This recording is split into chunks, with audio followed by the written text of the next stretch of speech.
Hello, good afternoon. It is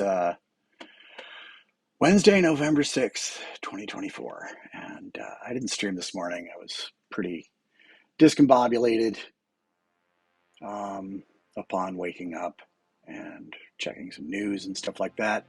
Things didn't go the way I hoped they would yesterday,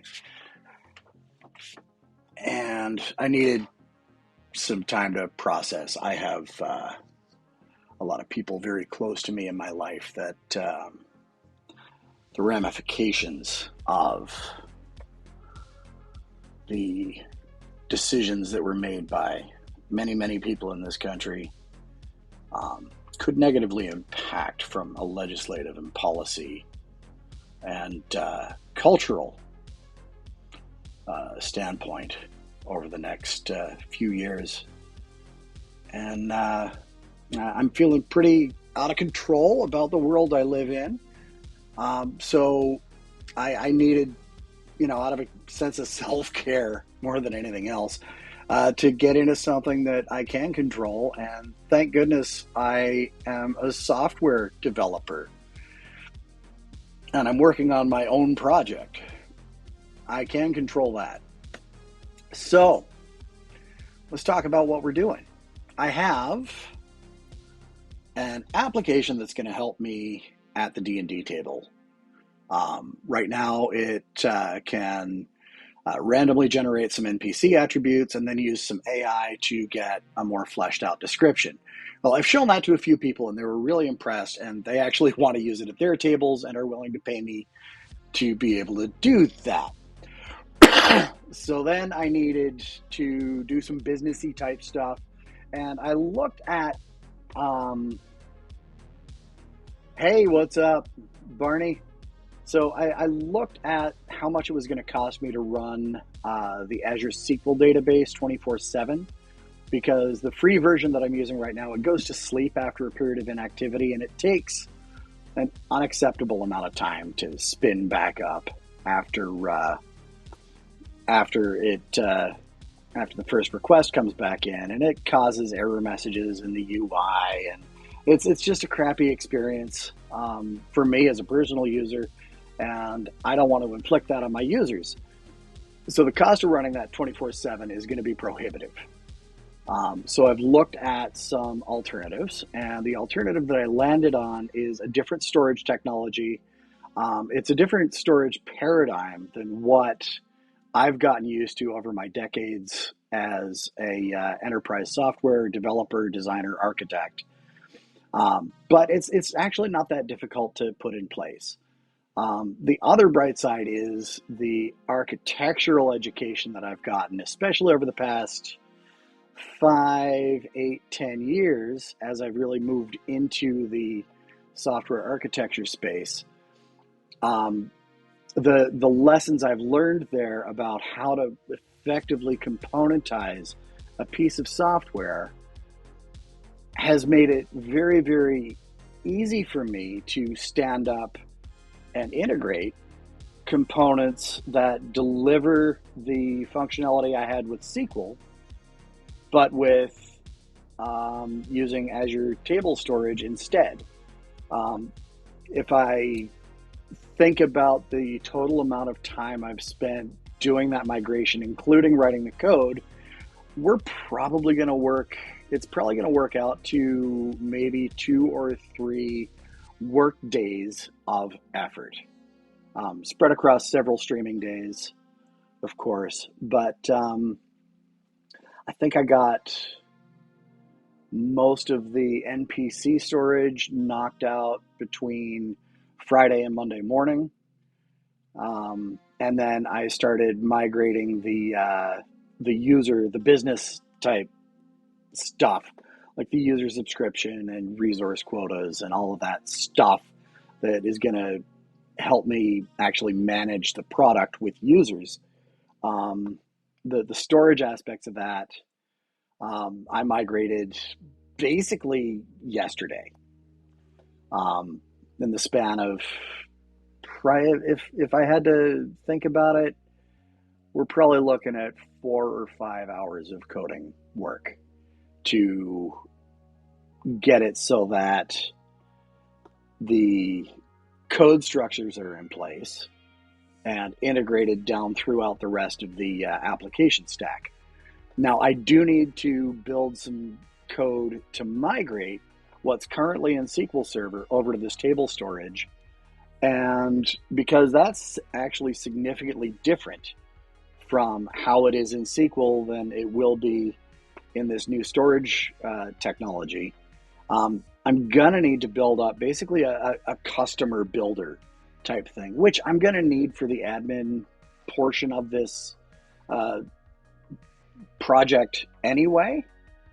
So I figure, you know what, why not leverage the need for this task into actually sketching out what my customer and subscription builder is going to look like in that admin software. Hey, Rev, good to see you, man. I took this morning off.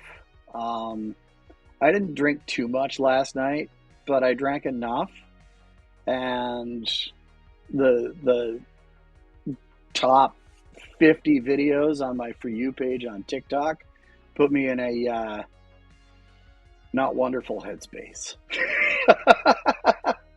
That's all I'm going to say about that. The only reason I'm doing this right now is because I need to do something that I feel like I've got control over and can actually build something, even though my gut wants me to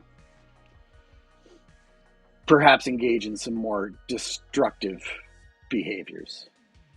So yeah, let's make some code. So to review, Revy came in just as I finished talking about what I was doing, but I'm actually migrating away from SQL Server to table storage because it's always on. It's just as fast. I don't need a relational database for this stuff. And it's, let's see here, the difference between $300 to $400 a month versus about 50 cents. That's, let's see here, hundreds, tens, dollars, cents. That's like 4 orders of magnitude cheaper than going with SQL servers. So guess what? We're migrating. Now, I've been using this table storage test.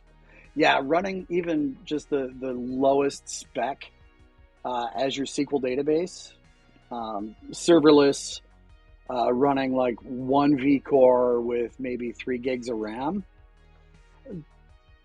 for 32 gigs a month. And I don't need 32 gigs a month of space right now.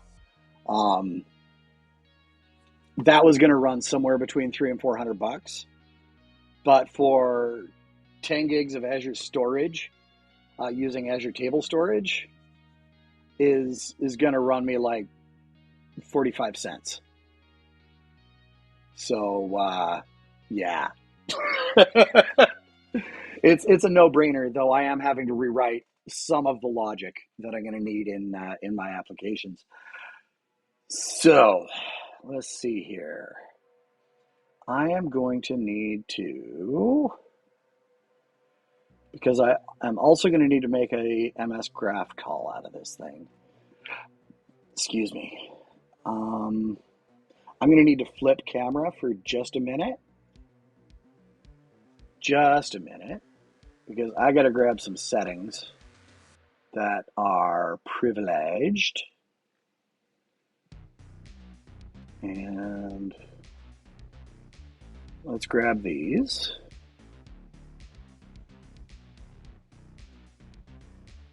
I can shrink that back up. And I'll just come in here. Oh, goodness, wrong keystroke. Come on, Rob. Head in butt. All right.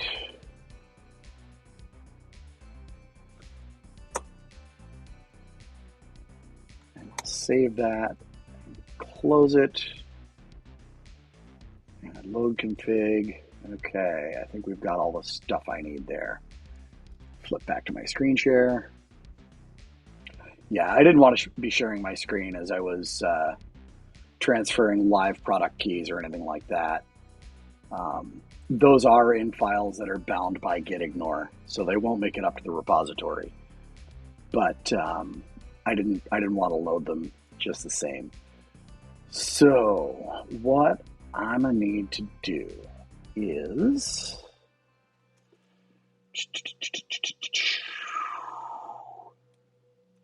var graph client equals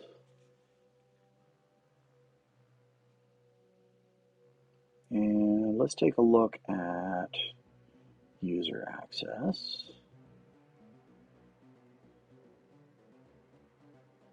Oof, messy. So much stuff in there. Here's user access. Let's see what this has. User ID, load user permissions groups, async. I've got a MS Graph provider over here.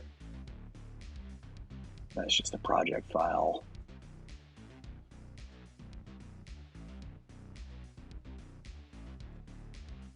Okay. So this uses graph configuration. That does iService collection stuff. So what I'm going to do is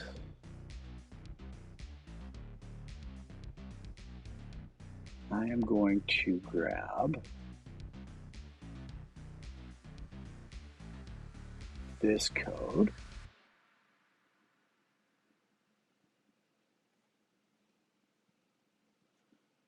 and copy it. I'm going to run down to here. Static object get MS Graph client my configuration,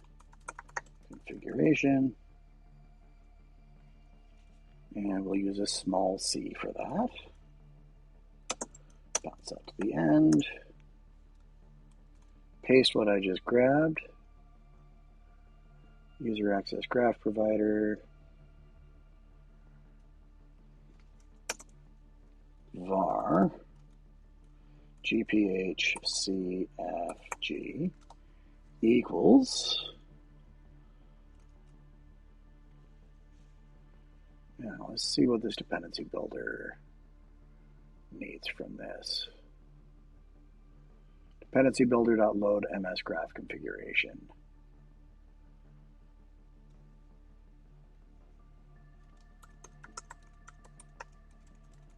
Dot load, and I pass configuration. And that should give me everything I need there. LF equals null. I'm not going to bother with that. This is going to give me a null logger. Null logger will be null there. And let's go to user access graph provider.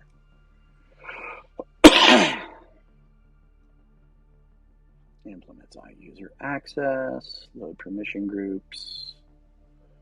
Yeah. Okay, get token async, all that stuff.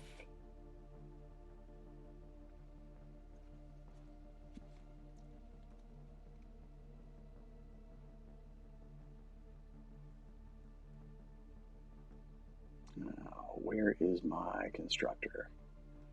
Here's this.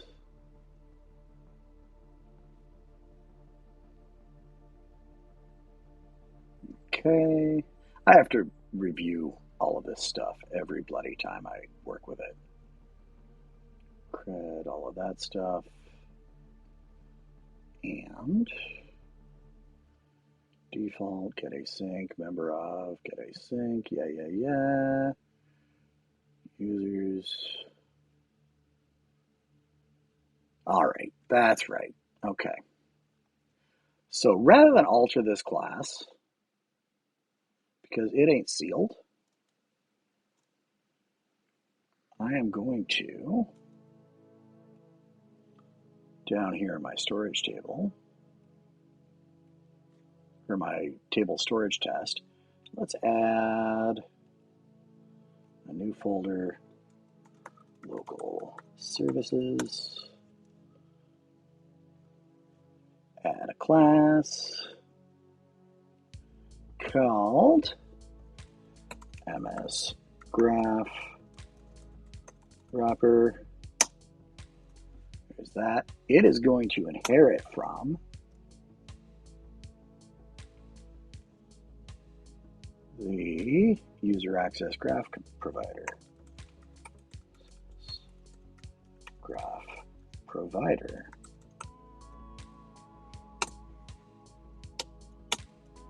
Now, I might need to change some privates to protecteds in there. And I want to bounce out to the end of this line and do one of those. Cool. Now,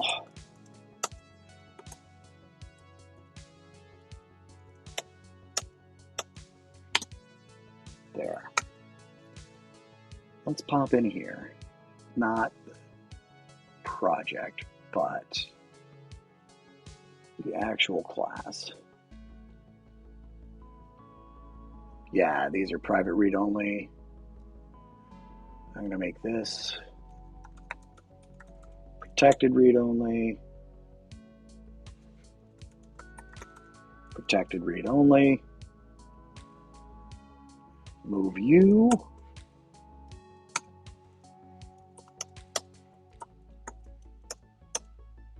down the line, like so.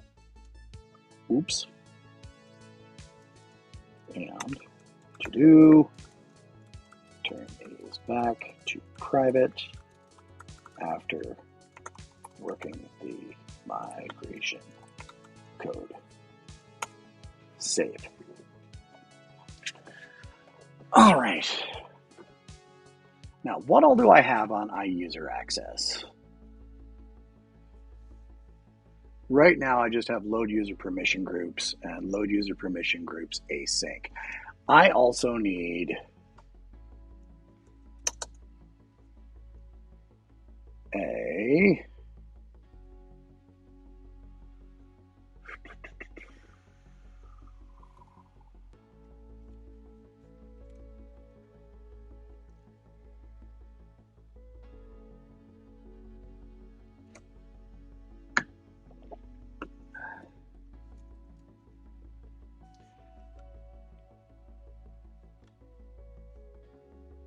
add a class called app user.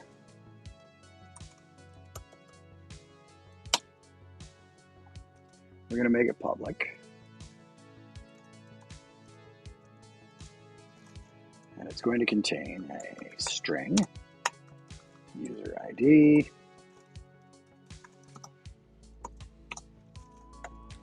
get set, prop, string, user email,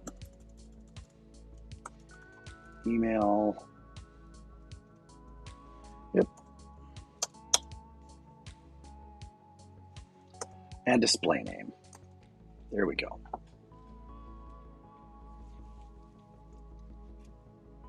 Now, iUser access is going to return a list of app user.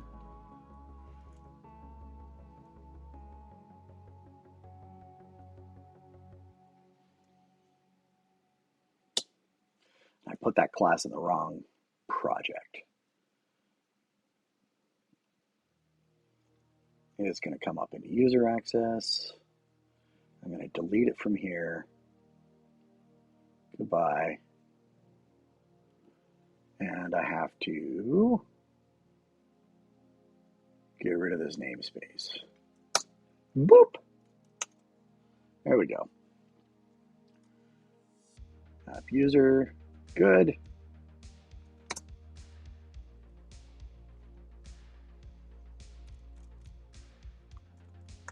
Load app users.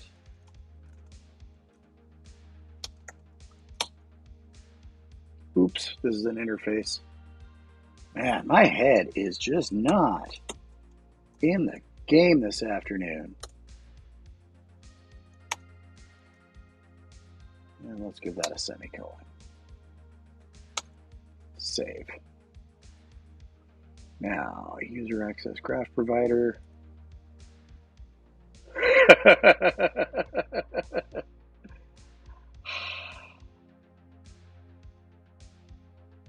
No comment. I am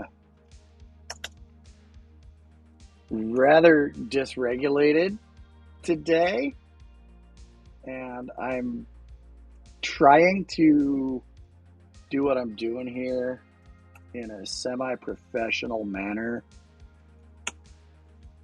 and I'm trying to avoid any kind of partisan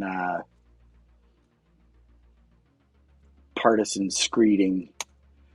She's quiet this morning, Barney. Ember is very, very quiet this morning.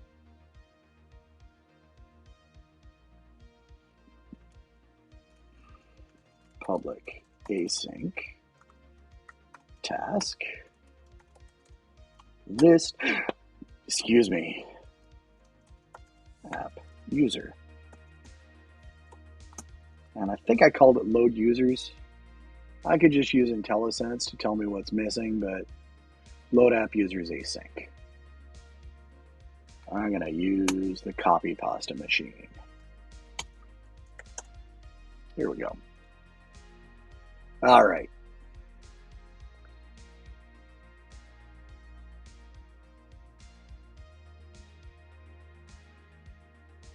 Now I'm going to need to do a little bit of copy pasta, at least in spirit. So what I'm going to do is, rather than just do a straight up copy pasta, I'm going to grab the logic,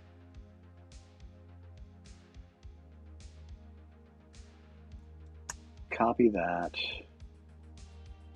open a new note, paste it over here, because I want it to be able to refer to it. Excuse me.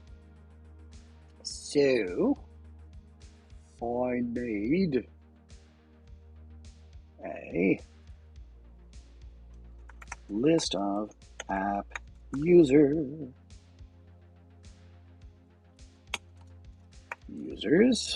equals new.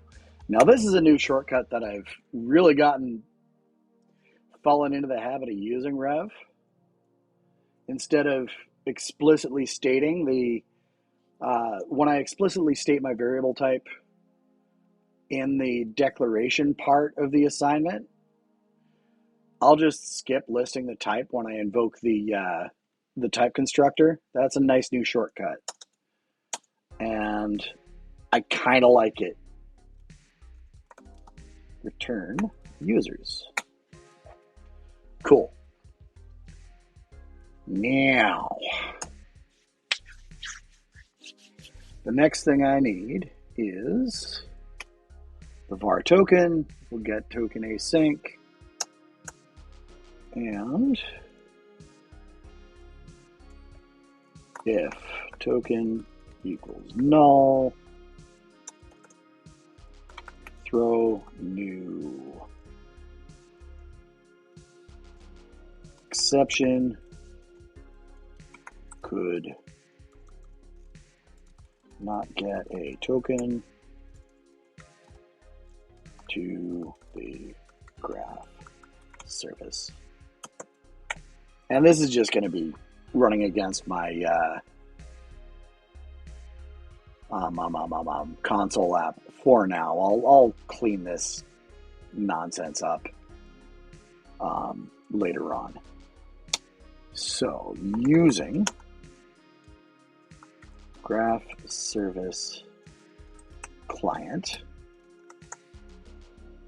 equals new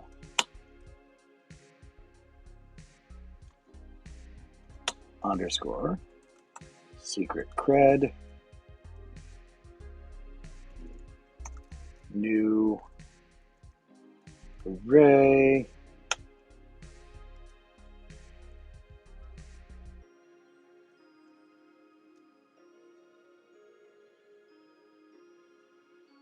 and copy, paste,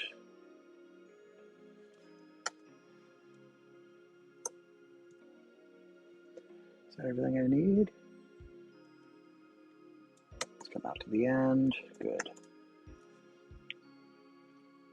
Let's go ahead and put that down on a new line, and I can probably 86 this as well because I don't need it. What's this complaining about?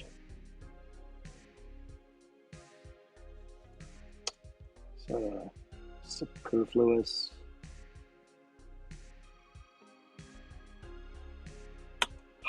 Shnikes. New object array. Sometimes, Roslyn, sometimes you get so confused.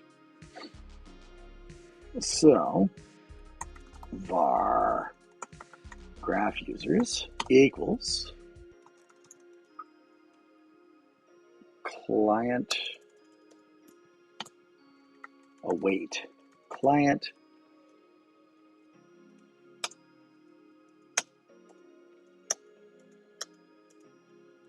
dot users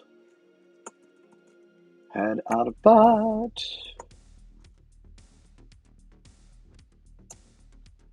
dot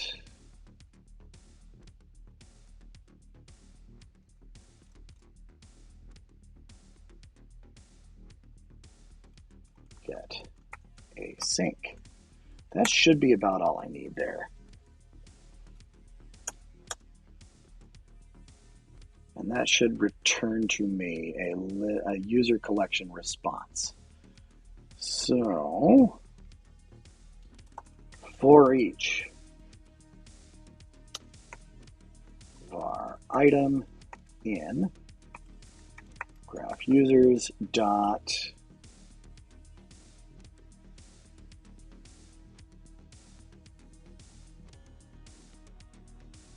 value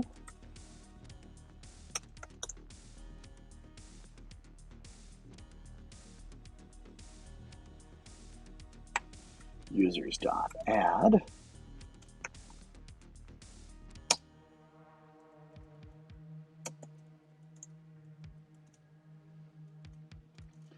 new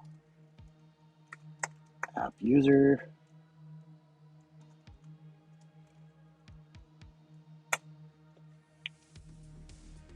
and we'll go user ID equals item dot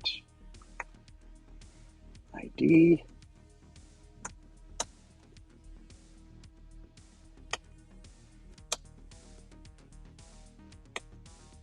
and item dot display name. Cool. Save. Let's test this.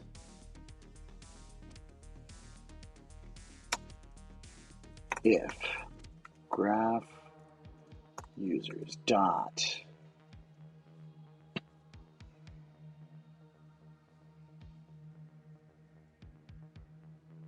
we're going to step through this in a second anyway. I'll figure out what I need to guard against when we hit that line of code. Excuse me. Let's save all. Come back to Program CS. And get MS Graph Client, User Access Graph Provider, User Provider, Groovy, I can actually throw this away. Delete, delete. No, I'm going to keep the local services namespace there. I feel like I might need that in a minute. But we've got the user provider.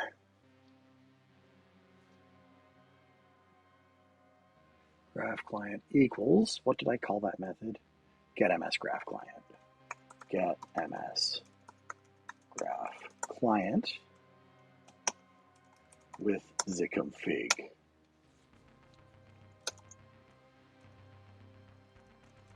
Var users equals graph client dot load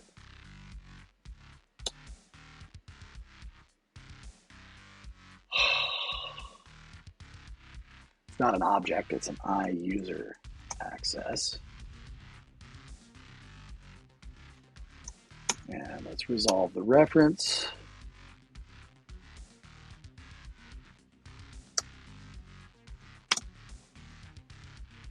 And load app users async.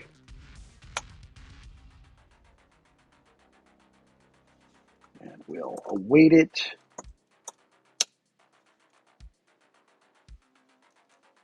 For each var user in users console dot write line user dot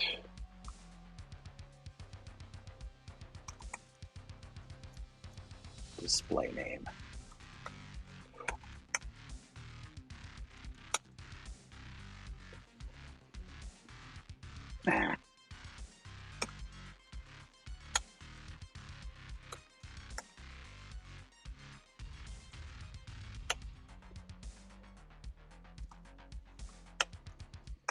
User dot email.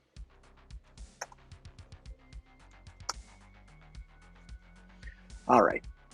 Now I'm going to set this as my startup project, just for the time being while I'm debugging these things. And I'm going to step over the load config because I got that working the other day.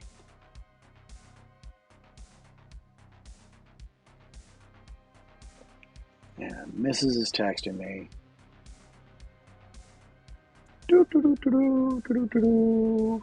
Pull this over here.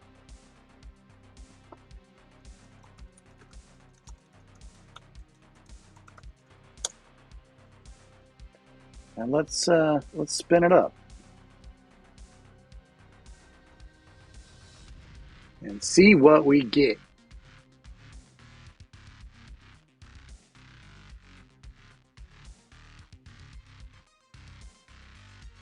All right, let's step in to build graph client. Now, bear with me for just a second. I'm going to go this way. And I want to make sure I've got all the things. And I do. Good. I wanted to make sure the settings loaded correctly. So I don't have a logger factory. My logger is going to be null. Perfect. And let's step into, well, no, I'll step over that and make sure I got my graph provider. It's got its config, it's got its secret credential. Good. So let's step into load app users async. Get the token. Token is not null. Secret client, HTTPS. Now it feels a little weird that I'm obtaining that token and not including it in my call. But okay.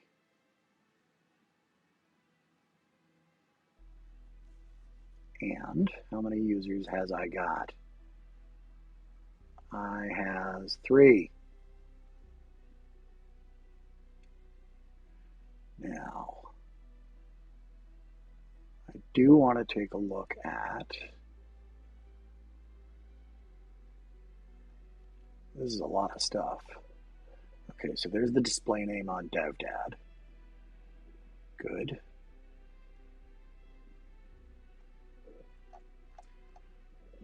There's the display name on another one. And what's the display name on the third? Is Rob. Okay, now one of these isn't actually a real user account.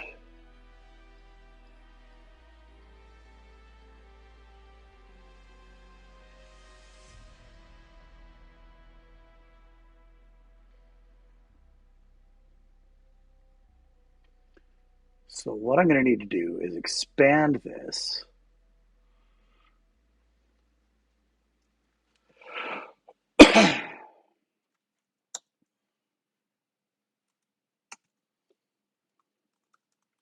fetch the users that are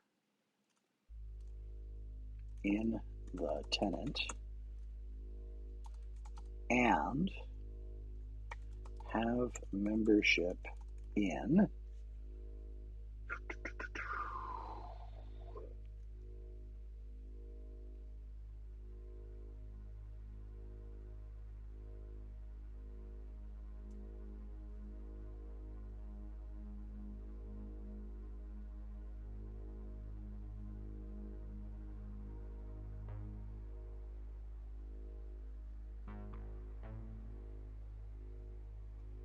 call result value, enumerable empty directory object.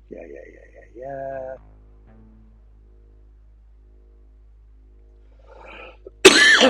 Excuse me.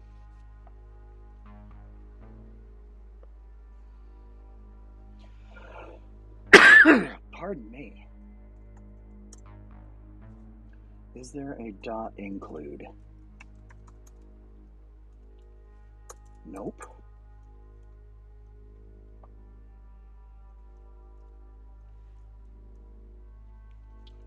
Get by IDs with URL, Cardinal reference. That's a framework thing. Delta, yeah. Ba-do-ba-do-ba-do. Do-do-do-do-do-do.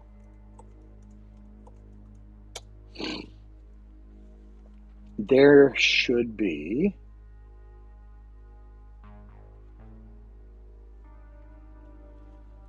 what's the MS graph query to load all users in a tenant and include their group memberships in the same API call.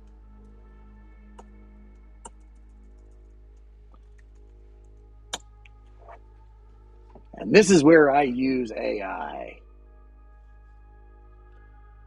Typically need to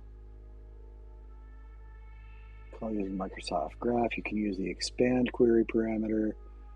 To note that the expand parameter has limitations and might not work directly for expanding group memberships due to the complexity and potential size of the data. Instead, you typically need to make separate calls, one to get the users and another to get their group memberships.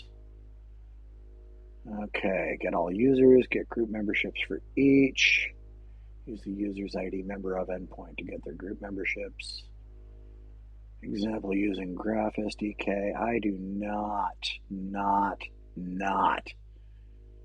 want to do serial calls to Graph for each of these users. That's bonkers.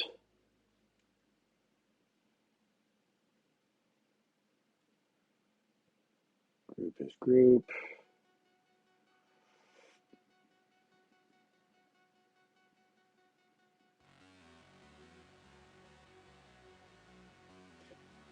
I bet there's another way of doing it.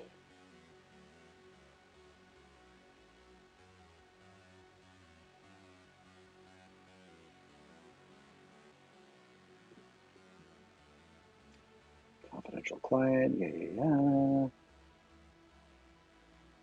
get async.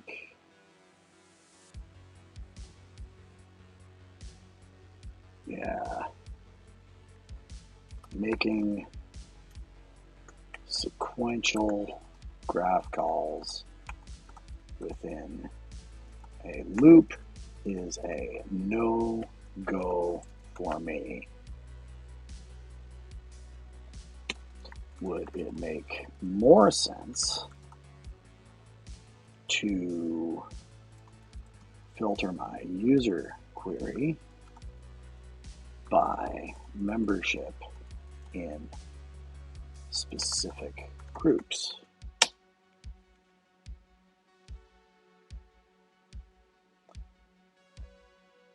Filtering user query by membership in specific groups can be a more efficient approach. Use the filter query parameter to filter users based on their group memberships. So, groups, ID, members, endpoint to get all the members of a specific group. Parallel calls. So what I need is the actual name of the root group. So we're going to do a little bit of exploration here.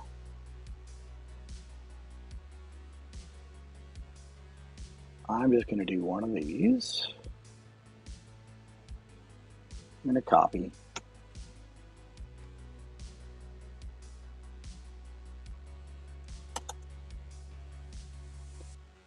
And I'm going to public async void loop Entra groups.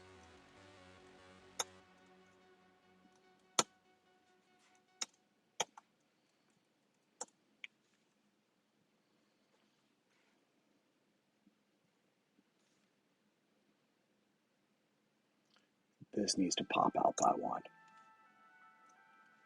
Var groups equals client dot groups dot get async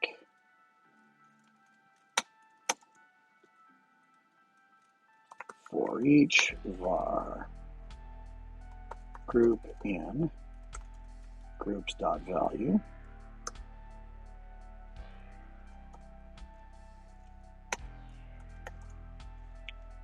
result no. Is there a value? No. Oh wait, how about that? Groups.value. There we go. Console.writeLine string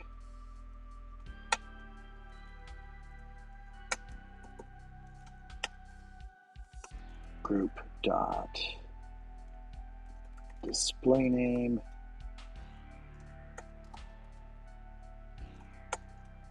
group dot ID save.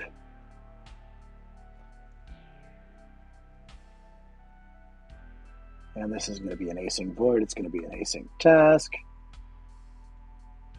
I'm just going to grab this temporarily, add it to my interface, just so that I have access to it from my console app.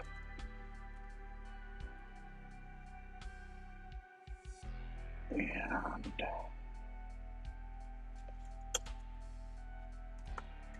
graph client dot loop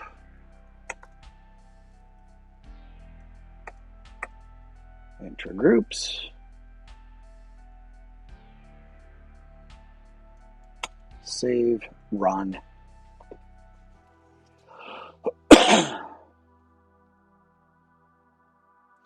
I'm so glad I got called upon to do some MS Graph projects over the years, because boy howdy.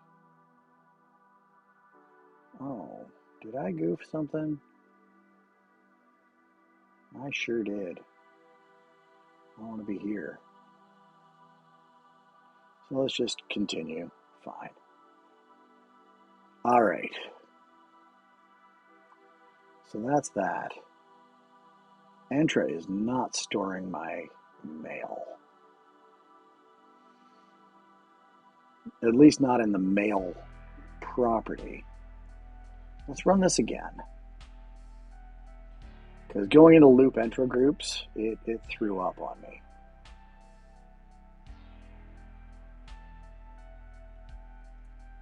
Fine. Why did get token async fail on me?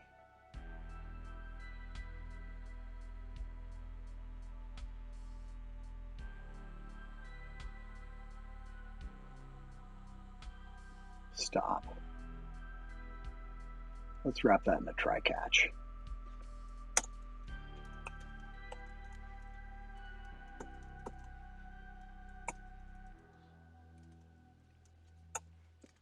Catch. Exception E. Console.writeLine. E.message.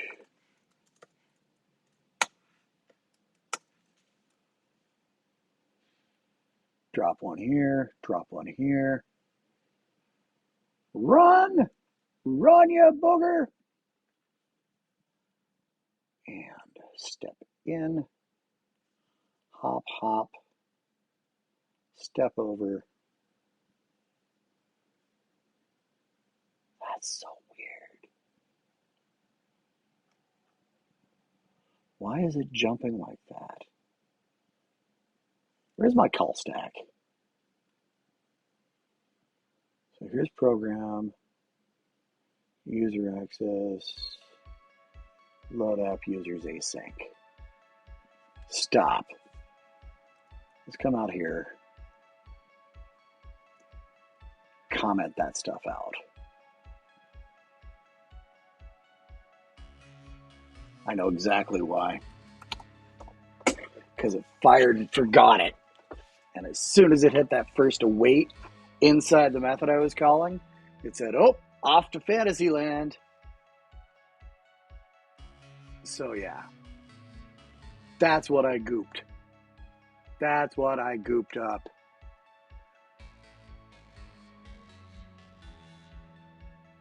Here we go.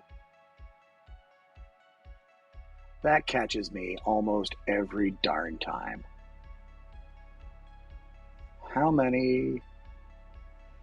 I have 2 grumps.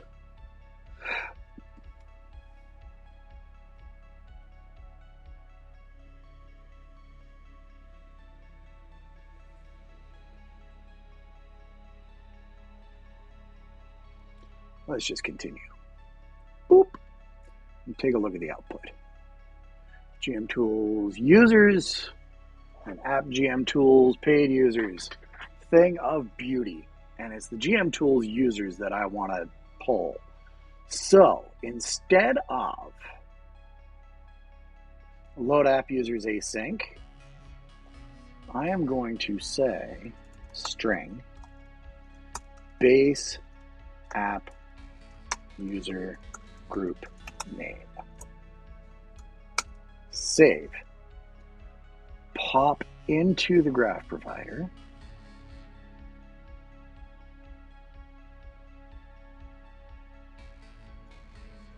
String base app group name.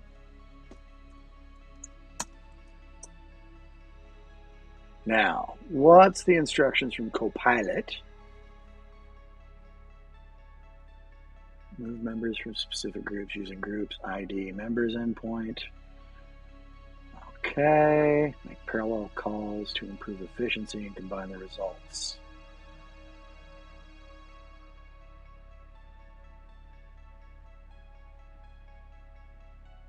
And let's see.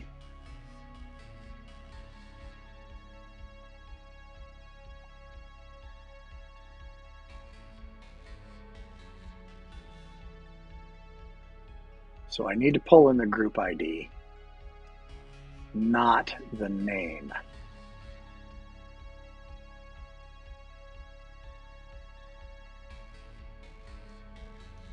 But what I want to ask here, is there a variant of this SDK method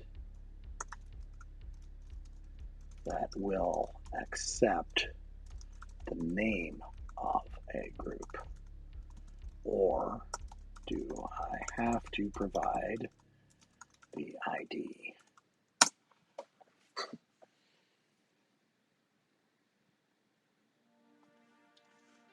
Slow down there, Copilot. I can only read so fast. Use the groups endpoint with a filter to find the group by its display name. Okay, yeah. I don't want to do that. I don't want serial calls. So I do need to supply, instead of the, stop, unpin that. So instead of the group name, I need the group ID. And I gotta pop out to here and rename that ID. Cool. I can zap that. I no longer need it. Oh, no, I do. Never mind. Because I do have to call it again to get the correct group ID. So let's save all. And I am going to take a 2-minute step away. I'll be right back. And then we'll continue.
Okay, I'm back. Sorry about that.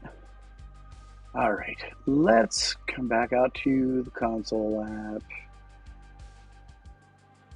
And yeah, we're going to step through that because I do need the ID of that base group. So, let's step in. We've got all this stuff.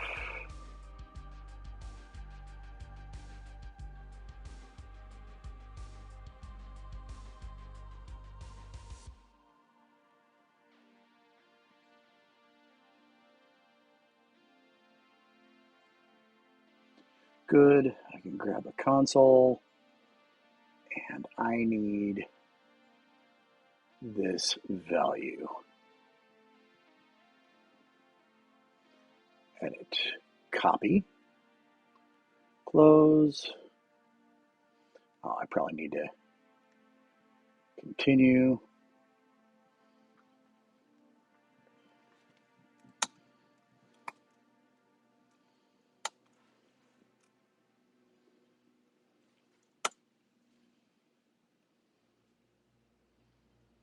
Now I can zap this.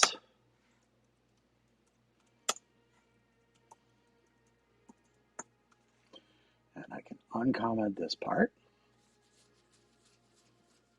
Now I got to go into here. No, I actually have to go into the implementation, not the declaration.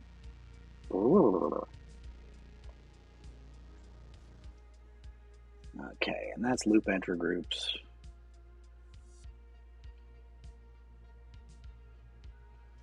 This, I'm gonna just comment it. I might want it later. So graph users dot value, yeah. And let's try var group members equals await client dot groups base group ID dot members. Pardon me, goodness. And that request.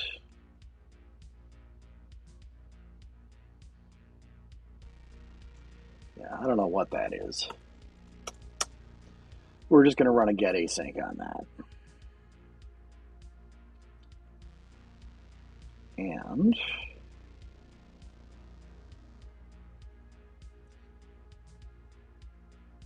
just in case it works,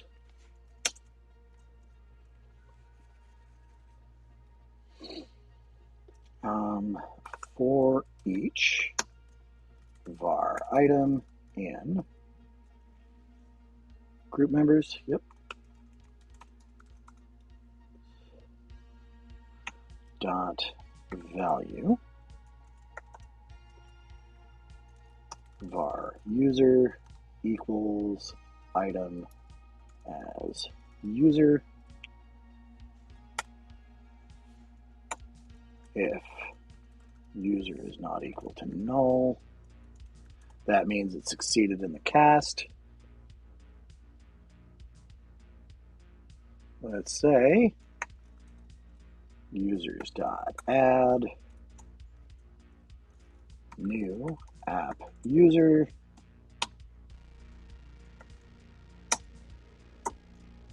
bonk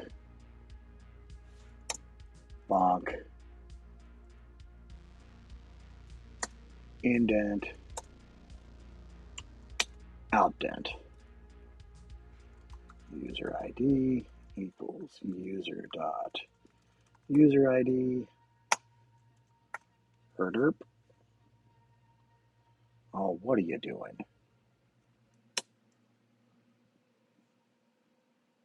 Oh, user dot ID.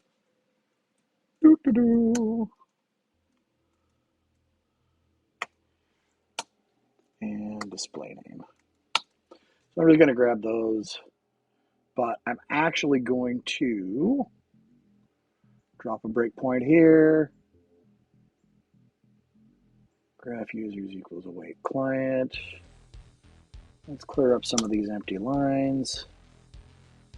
And I'm going to comment this stuff out because there's no sense in running that code right after the group members code.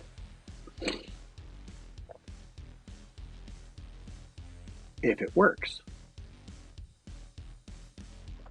Oh, we've got build errors. Nope.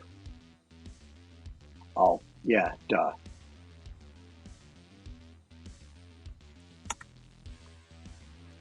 Save, run. I forgot that I removed that loop groups experiment code. All right, we get the token. I don't need that breakpoint.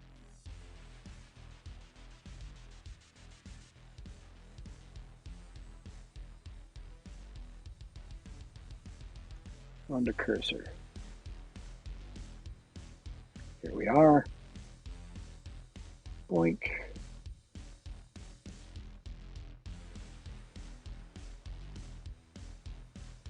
I have 3 users in there.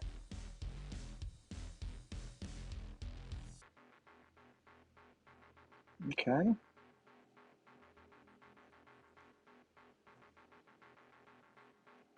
Well,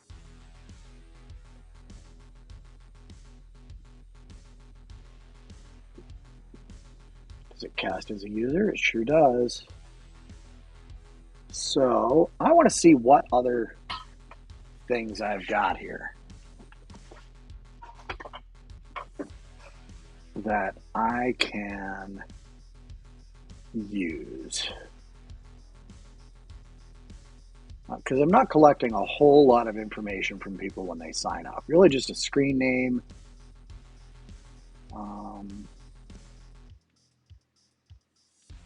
given name, ID, identities, mail folders, member of, Microsoft Graph user. None of this stuff matters. Skills, surname, user principal name, user type.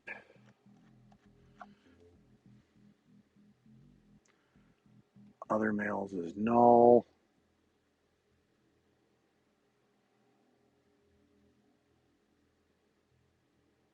There is no mailbox.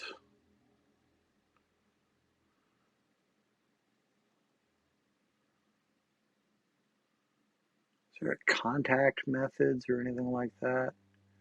No, there's contacts, contact folders, chats, city business phones.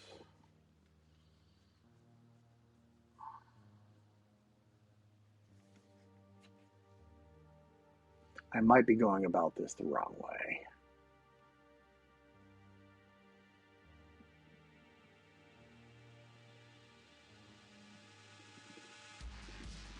And that's entirely probable.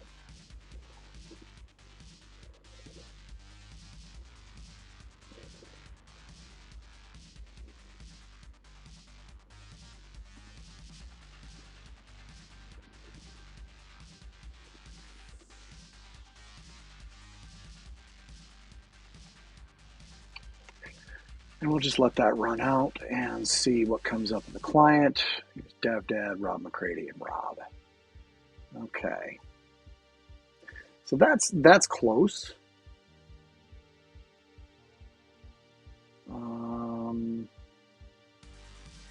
Let's close this and this. And let's go talk to Bing.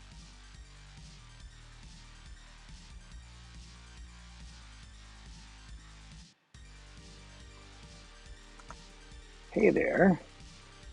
I'm using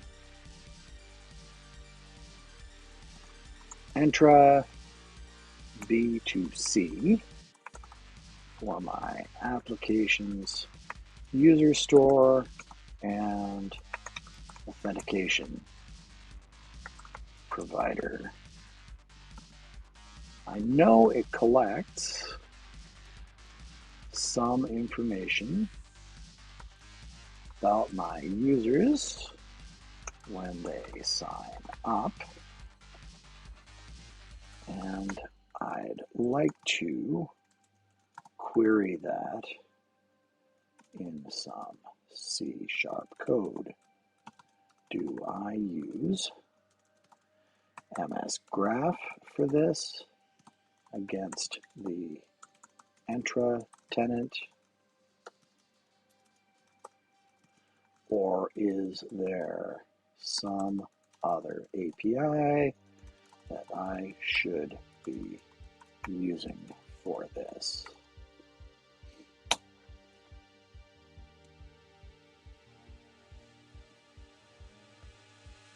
Okay, I've got the application registered. Microsoft Graph SDK, authenticate, get access token, make API calls. So when I call through MS Graph, I'd like to get the user's email address. Unfortunately, oh hey Barney, thanks for the donation, man.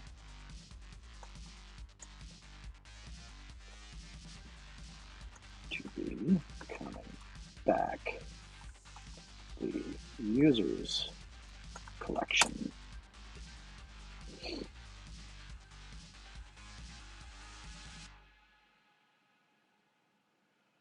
Properties in my query, ensure proper permissions.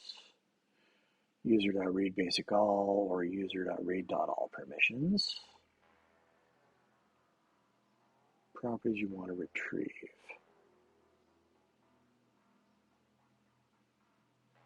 Display name, mail,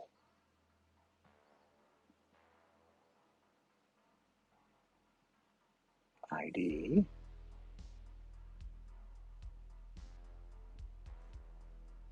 Okay, async, yeah. Okay, so what I probably need to do is look at my tenant and make sure it's got the correct permissions set for this particular app ID. I'm going to do that stuff offline because that's going to involve some sensitive information that I don't need published in a YouTube video. So let's break for today. I'll be back tomorrow. I already feel a million times better than I did an hour and a half ago when I was hemming and hawing about doing a stream this afternoon. So that's cool. I feel much better now. And I'll have some time to do some research against the systems I'm talking to and kind of get my head more squared away on the rest of the things that need to happen to create this CustomerBuilder thing, and then migrate my user records, which are, me, out of my SQL database up into Azure Table Storage, and then I can start the cutover process. Once that data is migrated, I can start reworking some of the components and some of the code that's in the actual product so that it'll continue to run. I think, though, I should be able to, if I change this just before I go, set a startup project. Here we go.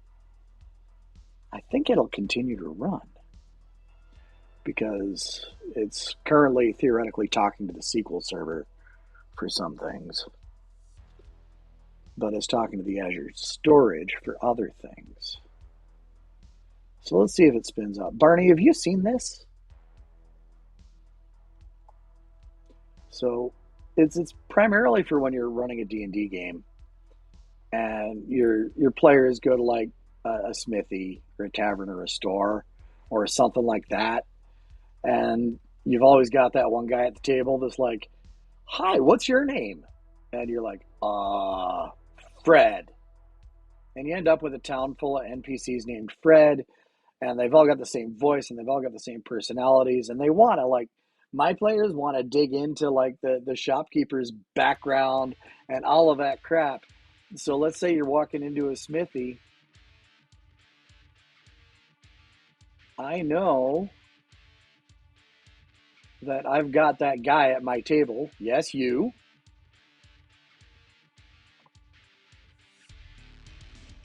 And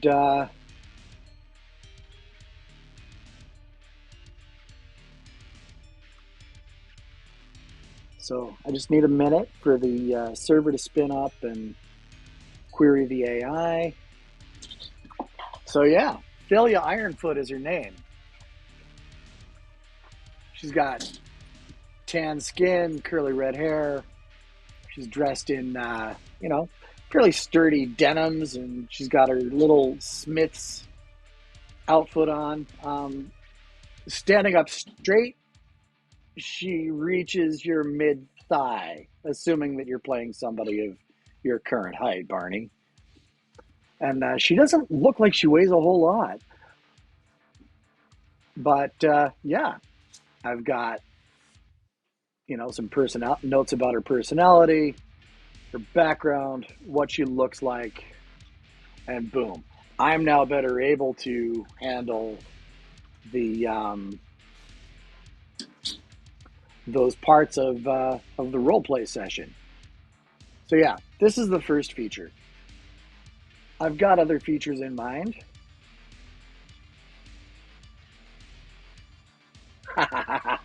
Yeah, I've got a ton of other features in mind, but I want to get this out the door with all of the supporting goop around it, like the ecom stuff and the subscription management and everything like that, because I can't do this for free.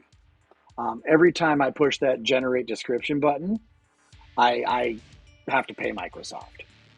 Um, every time I hit save, it's getting stored in Microsoft services, and I'm paying for that too. Although, with this migration away from what I was using to what I'm working on setting up, I'm going to be paying a whole lot less than I was. But it's going to be like $10 a month once I have it all ready. And this isn't the only feature it's ever going to have. And in fact, I even want to expand this feature. I want to give people the ability to edit these AI generated things. I want to give people the ability to provide their own details in advance. And for that $10 a month, I'm allowing 100 NPC generations. And I am currently have it coded to let you store up to 100 NPCs. Although with the move to the significantly less expensive storage plan that I'm using, I might be able to, I have to rethink that quota size. I might bump that up by a few hundred, or perhaps even an order of magnitude. Um, but yeah, I want to add in the ability for people to like take what the AI gives as a suggestion and then expand on it. I want to add some notes or like a notes field, um, so that like a DM, after the players interact with them, the DM can write some reminders to themselves that okay, so they dealt with the players, the relationship is friendly, or the players were jerks. This guy won't let them back in his shop, that kind of thing, and have all of that stuff up on screen at a moment's notice. I also want to do export to PDF or export to a graphic that looks like kind of like a character sheet. I want to bring in D&D stats so that for every NPC that gets built, it'll actually generate stats for that NPC for, say, I'm going to start with 5e, but I do have plans to implement other rule sets, Pathfinder, provided I can properly research their open source policies. But I believe Pathfinder has a version of the SRD like Wizards has. But I'd love to be able to provide those stats just in case I'm running the game for a bunch of hobos that prefer to uninstall the birthdays of everybody that they meet. So yeah, I've got tons and tons of plans, but I want to get this out the door and get people paying for it, so that it's at least financing its own hosting.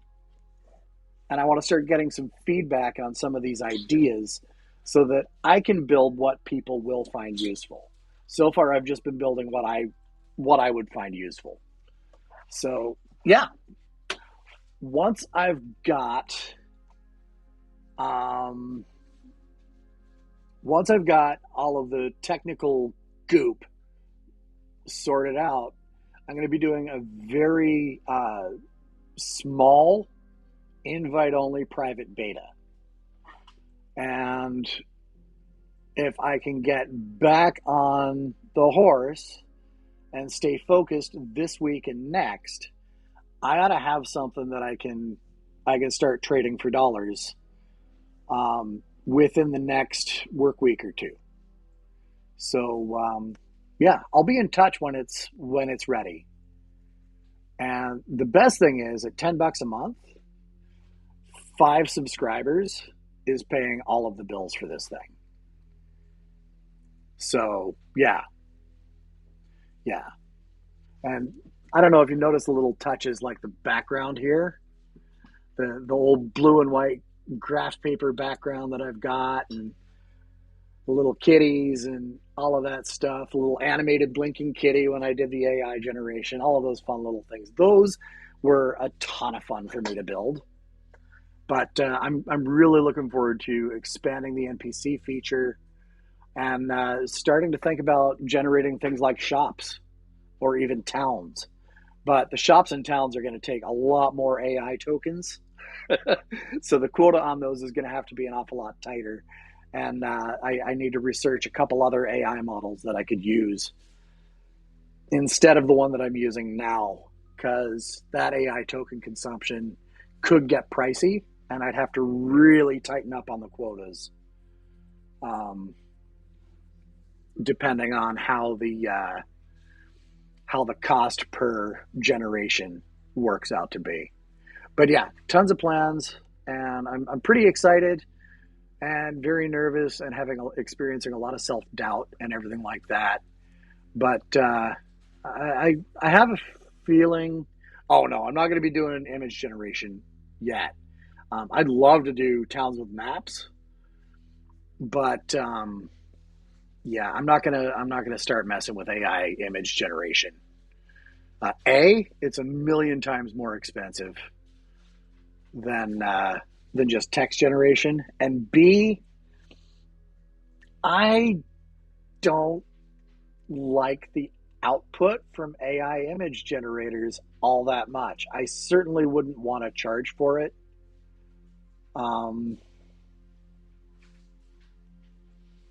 Yeah, not in love with it.